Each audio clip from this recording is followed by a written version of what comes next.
17 Agustus 1945, Indonesia menyatakan dirinya merdeka. Tapi 81 tahun kemudian, sebenarnya dari apa kita sudah benar-benar merdeka? Kita memang sudah tidak dijajah bangsa asing.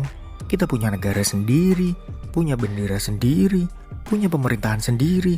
Tapi kemerdekaan ternyata bukan cuma soal siapa yang benar-benar menguasai sebuah wilayah. Karena setelah penjajah pergi, masalahnya berubah bentuk. Kemiskinan masih ada, ketimpangan masih nyata, korupsi belum hilang, dan politik masih dipenuhi janji, kontroversi, hingga blunder para pejabat. Kita memang sudah merdeka dari penjajahan, tapi apakah semua rakyat sudah merasakan kemerdekaan yang sama? Karena merebut kemerdekaan adalah perjuangan melawan penjajahan.